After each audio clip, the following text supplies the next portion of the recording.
Good morning. आइए आज हम लोग समझते हैं आवर्त सारणी यानी कि पीरियोडिक टेबल के बारे में। यह पीरियोडिक टेबल जो होता है हमारा, यानी कि यह इसमें जो सबसे पहला आ ही जाता है हमारा क्वेश्चन है वह, यानी कि होता है कि पीरियोडिक टेबल को रखा कैसे जाता है। तो फिर तत्वों के उनके यानी कि तत्वों के गुणधर्म के आधार पर एक निश्चित नियम से, मतलब कि एक निश्चित नियम के अनुसार सजाने के लिए आवर्त सारणी जो है वह बनाई गई थी। तो फिर उसमें तत्वों के गुणधर्म के, मतलब कि एक नियम के अनुसार तत्व को सजाने के लिए यह जो है आवर्त सारणी बनाई गई थी। और समझते हैं, यानी कि यह दूसरा दूसरा यह जो था, मतलब कि इसमें सबसे पहले जो इसका खोज यानी कि इसको जो एक सीक्वेंस में बताने के लिए आए थे जो वैज्ञानिक थे, जो थे हमारे डार्विनियर वैज्ञानिक जो थे। इनका जो था थर्ड सिद्धांत था, यानी कि इन्होंने बताया था कि दो परमाणु तत्व को अगर हम जोड़ेंगे, यानी कि तीसरे नंबर के परमाणु तत्व के साथ वह मैच खाएगा। यह डार्विनियर का त्रिक सिद्धांत था। यह जो था यह कुछ ही तत्वों पर सिर्फ और सिर्फ अप्लाई करता था, यानी कि सारे तत्वों पर यह अप्लाई नहीं हुआ था। इसके बाद जो आए थे न्यूलैंड का अष्टक नियम, यानी कि इनके अष्टक नियम में क्या था कि इनका जो इन्होंने बताया था संगीत के 8 सुर, यानी कि जो होते हैं हमारे सारे गा मा पा धा नी सा, यानी कि सा फिर से आ जाता है। यानी कि इसके अनुसार इन्होंने बताया था कि पहला और 8वें तत्व का परमाणु क्रमांक जो होगा एक दूसरे से, मतलब कि मैच खाएंगे। तो फिर इनका भी कुछ दिन तक अष्टक सिद्धांत जो था चला। तो फिर उसके बाद इसमें जो, यानी कि पीरियोडिक टेबल के जो जनक थे, यानी कि इनके बाप जो थे वह थे मेंडलीफ। यानी कि इन दोनों का नियम जो था वह क्या था, यानी कि गलत हो गया। यानी कि यानी कि इन दोनों का नियम जो था न्यूलैंड और डार्विनियर का, यह गलत हो गया। यानी कि इनके अनुसार यह नहीं चला, सिर्फ और सिर्फ कुछ ही दिन तक इनका नियम चला। बाकी की और जब नए नए तत्वों की जब खोज हुई तब फिर इनका नियम जो था काम नहीं किया। इसलिए इनका जो सिद्धांत था वह दोनों का दोनों जो है गलत हो गया। अब यानी कि पीरियोडिक टेबल की जो जनक, यानी कि इनके जो बाप थे वो थे मेंडलीफ। मेंडलीफ ने बताया था, यानी कि जो आवर्त सारणी बनाई थी, उन्होंने बताया यानी कि पहले रो में, यानी कि जो आवर्त होते हैं वो 7 होते हैं। आवर्त जो होते हैं ऐसे ऐसे ही होते हैं, यानी कि वह कितने थे, 7। वे थे 7। और जो रो थे वह ऐसे, यानी कि थे, और वह रो जो थे वह 9 थे। यानी कि कॉलम वाइज और रो वाइज, यानी कि वर्ग और आवर्त के अनुसार जो था। और इन्होंने परमाणु भार को, यानी कि बढ़ते हुए क्रम में रखा था।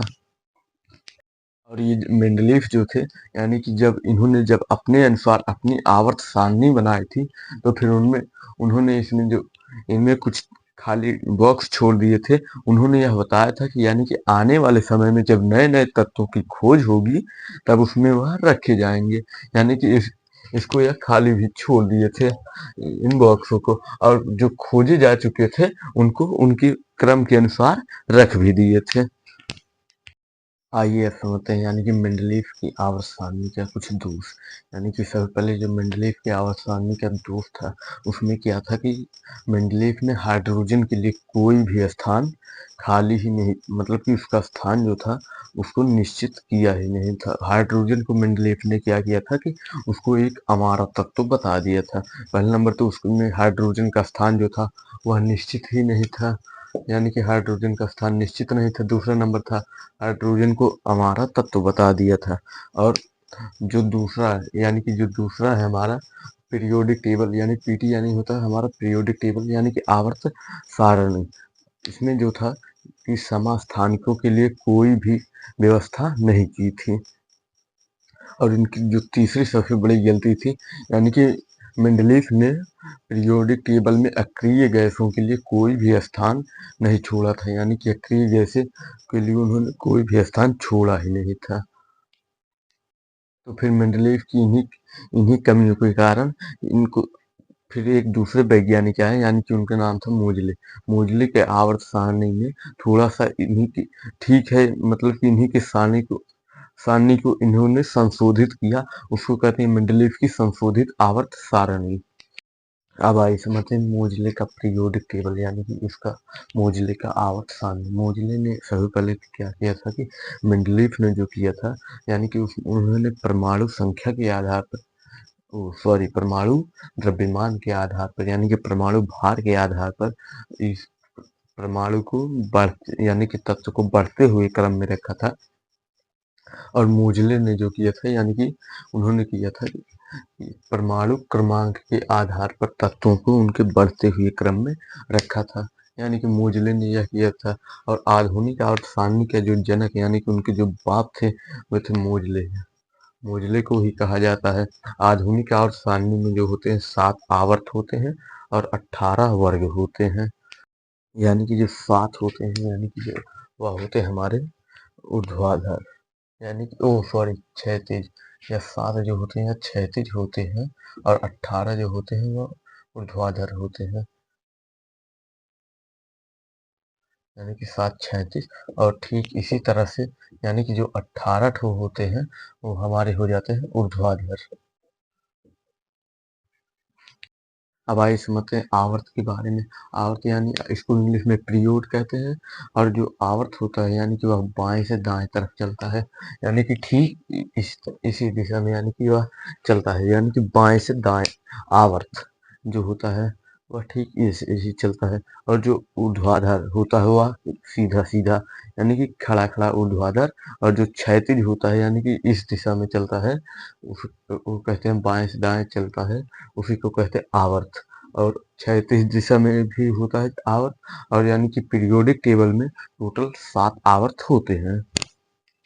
होते हैं ग्रुप के बारे में। ग्रुप जो होता है यानी कि यह होता है यह हमारा ऊपर से नीचे चलता है, यानी कि ऊपर से ऐसे आता है और ऐसे ऐसे चलता रहता है हमारा ग्रुप। यह हो गया। और जो ऊर्ध्वाधर यानी कि इसी को ही हम ऊर्ध्वाधर भी कहते हैं। यह इसकी इसकी जो पीरियोडिक टेबल में जो संख्या होती है वह 18 होती है। यानी कि पीरियोडिक टेबल में इसकी जो संख्या होगी वर्ग की वह 18 वर्ग होते हैं और 7 आवर्त होते हैं। समझते हैं ब्लॉक के बारे में। यानी कि यह जो ब्लॉक होता है यानी कि यह पीरियोडिक टेबल में या पीरियोडिक टेबल में जो होता है एसपीडीएफ 4 ब्लॉक होते हैं।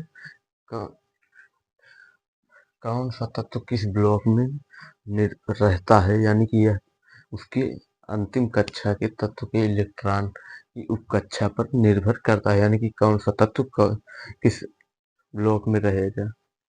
यानी कि पहले ब्लॉक में यानी कि यस ब्लॉक में आता है हमारा 2 यानी कि 1 और 2। यह जो होता है यस ब्लॉक के तत्व होते हैं। और डी ब्लॉक में जो होते हैं वह 3 से 12 तक होते हैं।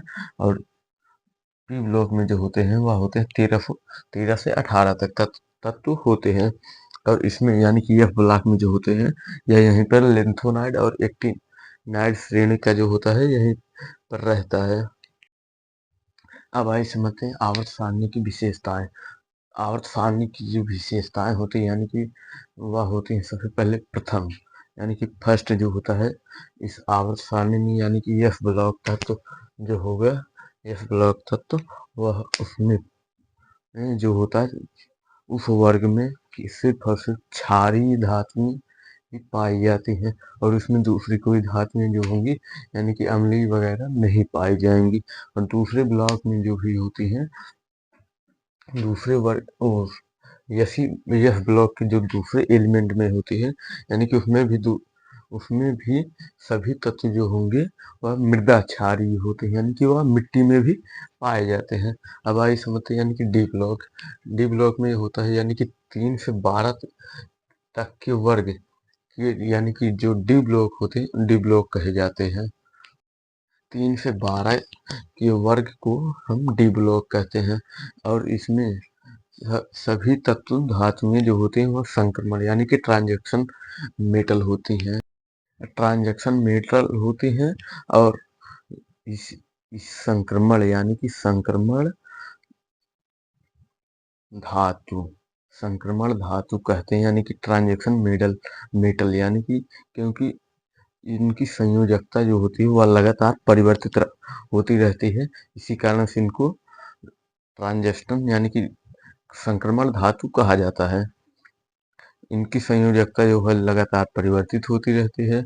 ये रंगीन यौगिक भी बनाते हैं और इसमें जो इस ब्लॉक में जो भी होते हैं काफी इम्पोर्टेंट यानी कि जो बहुमूल्य वस्तु होती है यानी कि एग्जाम्पल में जैसे कि सोना चांदी प्लेटिनम आदि के जो तत्व होते हैं इसी डी ब्लॉक में ही पाए जाते हैं। अब समझते हैं यानी कि पी ब्लॉक में जो होता है यानी कि 13 से 18 तक के जो होते हैं डी ओ सॉरी यह होगा हमारा डी ब्लॉक।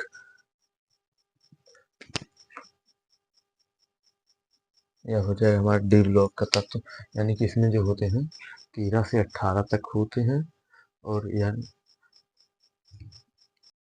पी ब्लॉक के बारे में। पी ब्लॉक का जो तत्व होते हैं 13 से 18 तक तत्व होते हैं यानी कि इसमें जो होता है धातु उपधातु और अधातु यानी कि इसमें सभी प्रकार के तत्व होते हैं। इसमें समझते हैं यानी कि 16वें प्रकार का तत्व यानी कि जो कैलोजन होते हैं यह अयस्किन से प्राप्त होता है यानी कि जो 16वां तत्व जो होता है वह होता है हमारा पीरियोडिक टेबल में होगा हमारा सल्फर यानी कि इस सल्फर से हमको अयस्क की प्राप्ति होती है।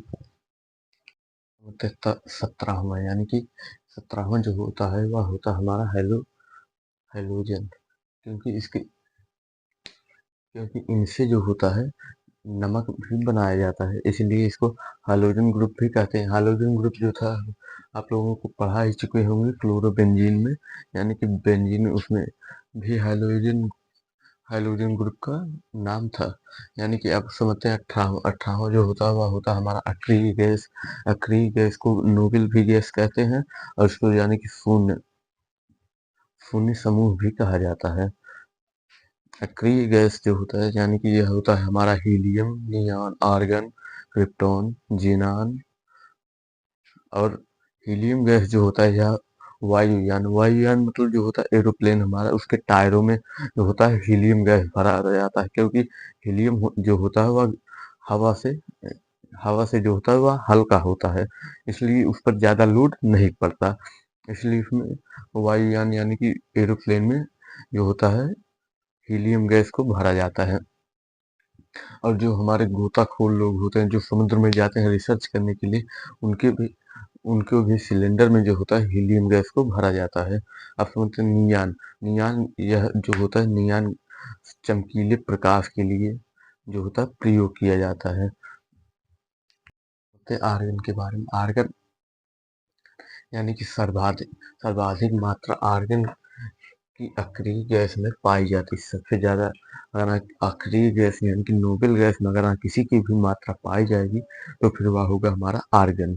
और यानी आप समझते हैं जेनान जो होता है जेनान एकमात्र अक्रिय गैस है जो कि उच्च तापमान पर यौगिक बना भी लेता है यानी कि आप इसको ऐसे भी कह सकते उच्च तापमान पर जेनान मात्र एक अक्रिय गैस यौगिक बना लेता है जिसे जेनान स्ट्रेंजर गैस भी कहते हैं। समझते हैं रेडान के बारे में। रेडान जो होता है यानी कि इस रेडान नामक अक्रिय गैस यानी कि यह जो अक्रिय गैस होता है यह वायुमंडल यानी कि हमारे वायुमंडल में नहीं पाया जाता और इसको प्रयोगशाला में बनाया जाता है या फिर ज्वालामुखी के फटने से निकलती है।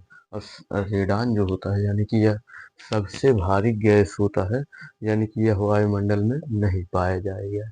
और यानी कि नमकीन चिप्स वगैरह के पैकेट में जो गैस भरी जाती है वह नाइट्रोजन गैस होती है। और मोबाइल के फ्लैश लाइट में जो जिस चीज का उपयोग होता है वह होता है हमारा मैग्नीज यानी कि Mg होते हैं यानी कि एफ ब्लॉक के तत्व जो होते हैं आवर्त सारणी के सबसे नीचे यानी कि जो आवर्त सारणी होता है इसके उसके नीचे आप लोग देखे होंगे ऐसे दो ठो बने होते हैं दो खाने खाने टाइप के, उसी को बोलते हैं यह ब्लॉक तत्व। यानी कि यह दो समूह पाए जाते हैं सबसे नीचे। तो फिर सबसे पहले जो समूह होता है वह होता है हमारा लेक्टिनाइड लेंथिनाइड श्रेणी, यानी कि यह हो जाएगा हमारा लेंथिनाइड श्रेणी के तत्व भी पाए जाते हैं।